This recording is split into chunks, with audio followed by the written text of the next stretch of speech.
और सरकार ने एमएसपी का खरीद गारंटी का कानून बनाना पड़ेगा। ये बात चल पड़ी देश में, पूरी होगी। पीछे भी हम लोग किसानों को गिरफ्तार करते थे, हरियाणा में हमला आंदोलन करे, बैंकों में तो बहुत पुरानी बात है, बैंकों से छुड़ा किसान को लेते हो, कानून खत्म हुआ। ये तो सरकार ही नहीं है तो व्यापारी हैं। अगर सरकार हो और देश के संविधान को मानने, कानून को मानने, लोकतंत्र को मानने, तो फिर सारी चीजें होती है। हाँ, जमात में करामात है और तो अकेले में किस्में है। पूरे अपने दुख के साथ अपने एमएसपी के लिए इकट्ठा रहे और सरकार भेदभाव कर रही। ये भावंतर का राक्षस छोड़ दिया बीच में। हम इसने भावंतर ने भी अपनाने को तैयार है, लेकिन हम ये कहें कि जितने ये राजनेता हैं, अधिकारी हैं, ये भी तो तनख्वाह ले में है। इन्हें 1 लाख रुपये मिला, ये भी 50,000 कर लो और उसमें भावंतर लागू कर लो, ये भी भावंतर कर लो अपनी तनख्वाह में। करो ये, फिर हम भी इस पर विचार कर लेंगे। तो ये तो सारा मतलब किसान को दबाने का और कमजोर, आर्थिक तौर पर कमज़ोर करने का है। अब घोषणा भी करते, अभी भी अगले सीजन के लिए घोषणा करी ना, एमएसपी की बढ़ोतरी की है। खरीदेगा कौन? एमएसपी का महत्व जी है जी, बाजार में उसकी खरीद हो, खरीद ये करते नहीं, ताड़ियाँ ये पटवा लेते हैं कि हमने इतने % बढ़ा दिया। तो ये इस किस्म की बात है, तभी ये किसान मुखर होकर के अपनी इस बात को लेकर के आया है। हमने कभी नहीं कहा कि हमारा लाठी मारो, जेल गिरो या इस तरह का व्यवहार करो, कोई भी नहीं चाहता। सरकार ये चाहती है कि इनको डरा दिया जाए, धमका दिया जाए, थका दिया जाए ताकि आंदोलन न करें। लेकिन ये जितना इस तरह का काम करेंगे उससे ज़्यादा किसान मुखर होगा। भाई जब तंग होता ना आदमी, जब जंग करता है। मान साहब, एक सवाल आप तो पूछना चाहूँगा मैं। कई बार ये चीज़ कही जावा है कि भाई जब तक किसान राजनीति में नहीं आएंगे तो ये जो लगातार मतलब जिनके दादे परदादे उस टाइम तक वही MP MLA बने जाओगे, और लेकिन जब चुनाव आवा उसमें कोई किसान फार्म भराए, इलेक्शन लड़े, फिर उसके ऊपर न्यू सवाल उठाया जाए उसके ऊपर कि ये तो मतलब राजनीति करने लग गया। नहीं, ये जितने पार्लियामेंट में हैं और ये हरियाणा विधानसभा में हैं, वो किसान परिवारों से ही हैं तकरीबन। और आज तक भी जितने चीफ मिनिस्टर हरियाणा में बने हैं वो सारे किसान बने हैं पूर्ण रूप से। तो ये तो एक बड़ा सवाल है। जो देश का कानून है, जो व्यवस्था जिसको बोलते हैं, उसको तब्दील करने के लिए अब जनता ने संघर्ष करना पड़ेगा। आपको भी हम चीफ मिनिस्टर हरियाणा का बनाते तो आप उस व्यवस्था में काम करोगे। ये कह देना, हमारे कई किसान नेता कह देगा, हम पार्लियामेंट में जब गए हैं भाई, हमारे सरोज जोशी जी गए, भूपेंद्र हनुमान जी गए, वो गए वहाँ बैठे, वहाँ क्या कर सकता है 1-2 आदमी, वहाँ बहुमत चाहिए। वो सारी वो बातें हैं। उसके लिए किसान जो हमारे लीडर हैं, किसान ये चाहता है कि ये आंदोलन करें, लड़ाई करें। राजनीति में आदमी जाने के बाद दोगला हो जाता है। ये अपने भी हो रहे, आजकल देख लोगे, आज जाड़े भी हो रहे। तो इसलिए किसान का विश्वास ज़्यादा उस तरफ नहीं है, इस तरफ है कि हम जितना इकट्ठे होकर के आंदोलन करके अपनी बात को मनवा सकते हो, तो राजनीति में नहीं हो सकता। अगर ये लोग आज राजनीति होते नहीं, सड़क पर नहीं चलने देते, ये गारंटी है इस बात की। आज जो लोग दूसरे पॉलिटिकल लोग हैं, हरियाणा में कितनी पार्टी है, वहाँ जो लोग सड़क पर दिखाई दे आपने कहीं? ये नॉन पॉलिटिकल जीवित तो सड़क पर खड़े हैं, क्योंकि ये राजनीति की बात नहीं करते, ये अपने पेट की बात करते हैं, अपने मेहनत के दाम की बात करते हैं। अगर मैं यहाँ आज ही 2024 की वोट की अभी आपके साथ बात करने शुरू कर दूं तो 2 घंटे में लोग भी खिलाफ हो जाएंगे और सरकार भी इलाज के लिए आ जाएगी। तो गैर राजनीतिक संगठन आंदोलन का अलग मायने है देश में, राजनीति का अलग मायने है। मान साहब, जिस टाइम पे MSP की सबसे बड़ी लड़ाई लेकर आपने दिल्ली में धरना शुरू कराया था, सारे बॉर्डर सील थे, 379 दिन में मिला के, क्योंकि MSP तो भी नहीं मिल रही जो कानून आप चाहते। नहीं, ये बात नहीं है। ये जो सवाल किया जाता है वहाँ मिला नहीं, वहाँ मान सम्मान किसान का बहाल हुआ। जो हमारी MSP नहीं मिली। हाँ, 1 मिनट, जो हमारी जमीन छीनने के 3 कानून बनाए थे, जो हमें गुलाम बनाने के कानून, वो वापस हुए कि नहीं हुए?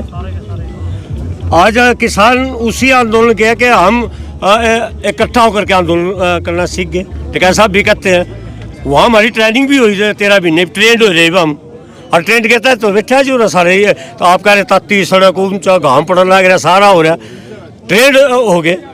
तो प्रधानमंत्री ने वह माफ़ी मांगी थी, वापस भी किए थे। और जो वादे किए थे उन्होंने, डिजिटल जो एक पत्र भेजा था, वो सरकार मुकरी है। सरकार थूक कर चाट लो। अगर मैं आपसे आप मेरे से कुछ कहते, मैं आपका विश्वास कर लूँ, ये मैंने गुनाह तो नहीं किया। अरे आप विश्वास को तोड़ोगे, गुनाहगार तो आप हो ना। तो कोई बात नहीं है, सरकार भी यही है, हम भी यही है, और आंदोलन आगे भी इस बात को जारी है। और सरकार ने MSP का खरीद गारंटी का कानून बनाना पड़ेगा। ये बात चल पड़ी, देश में पूरी होगी। पीछे भी हम लोग किसानों को गिरफ्तार करते थे, हरियाणा में हमला आंदोलन करे, बैंकों में, तो बहुत पुरानी बात है, बैंकों से छुड़ा किसान को लेते हो, कानून खत्म हुआ। हम कहते हैं किसान को बगैर ब्याज के कर्जा दिया जाए, कोऑपरेटिव सोसाइटी में आज ब्याज माफ है। ये बात नहीं है कि हम सफल नहीं, हम बहुत सफल भी हैं। और माननीय राकेश टिकैत जी ने तो बिल्कुल एक आईना आंदोलन का सारे देश को सिखा दिया। इनके नेतृत्व में पूरे प्रदेशों में आंदोलन हो रहे, और ये और मजबूत होकर उभरेगा आगे, और MSP लेंगे। ठीक है। अच्छा, अभी एक लास्ट सवाल, जब युवा है हर आंदोलन में बढ़ चढ़ के भाग ले में, तो जो भी पंचायत हो है आंदोलन के बाद की अगर आप बात करना, बहुत सारे केस लगे, और यूँ भी शायद समझौता था कि भाई केस वापस हो, शायद था। तो बहुत सारे युवाओं को यू डर हो जाए, भाई आंदोलन में आए और जहाँ मीटिंग हुई और बात करी जाओगे, आपके केस वापस कराओगे, तो कई केस तो डर दे रुक जाए। देखो, आंदोलन के केस सरकारें समझौते में वापसी करती है, ये सरकार डराने का काम करती है। ये तो सरकार ही नहीं है, तो व्यापारी हैं। अगर सरकार हो और देश के संविधान को मानने, कानून को मानने, लोकतंत्र को मानने, तो फिर सारी चीज़ें होती है।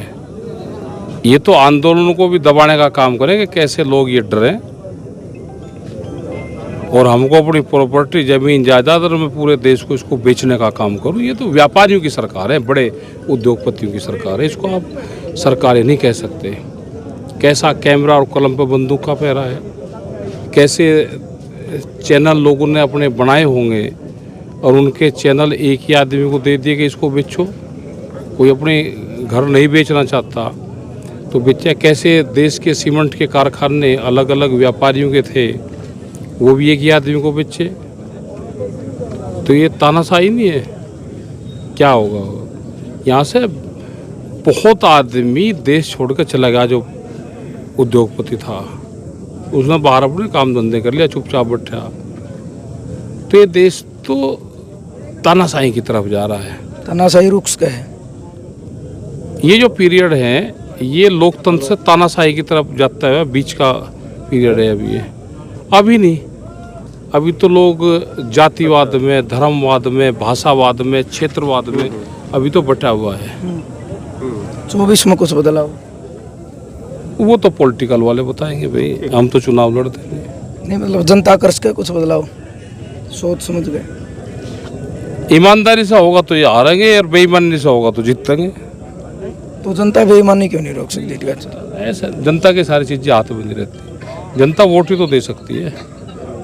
जनता तो इनको वोट दे नहीं रही और जीत रही है, तो बेईमानी। तो बेईमानी रुकने का कोई फॉर्मूला को नहीं? वो पॉलिटिकल पार्टियों के पास में है, जिनको चुनाव लड़ना वो फार्मूला उनके पास में है। आम पब्लिक, वे सड़क, आम पब्लिक तो ठीक है, आम पब्लिक की कोई गलती नहीं। वे तो वे बुलाओगे तो ये उनके साथ में भी जाएंगे। लेकिन जब नेता, विपक्ष जब डर जाएगा तो देश में तानाशाहों का जन्म होगा। विपक्ष, डरा हुआ विपक्ष गुलामियत की वो आती है उससे। धन्यवाद। धन्यवाद। तो भाई राकेश टिकैत शीर्ष किसान नेता और रतन मान जी बैठे हैं, और पक्का धरना ये कहूँ अगर लगा दिया, Delhi national, Chandigarh national highway jam है और हजारों की संख्या में आज किसान पहुँचे हैं। और ये कहूँ प्रशासन मजबूर दिखा, क्योंकि इस किसाना की जब भी भीड़ इकट्ठी हो जाए, करनाल के आप वाक्य की बात करा, ठीक इससे तरीके से सेक्रेटेरिएट का जब घेराव कराया तो सरकार ने भी झुकना पड़ा था। गुरनाम चुड़ूनी जो हरियाणा के मुख्य किसान नेता हैं वो अंदर हैं, 307 उन पर धारा लगाई गई हैं। बाकी वक्त बताओगा भाई, आज की जो भीड़ है वो सरकार ने झुका पाओगी कि नहीं, जो गिरफ्तार करके किसान नेता उन्हें छोड़ेंगे या नहीं। आगे की पूरी जानकारी वीडियो के माध्यम से आप तक जरूर पहुँचावांगे। जो फिलहाल बात करी है इन बातों में आपका के कुछ मानना है, आपके सोच विचार के है, एक सभ्य कमेंट के माध्यम से आपने जरूर देने हैं। जय जवान जय किसान।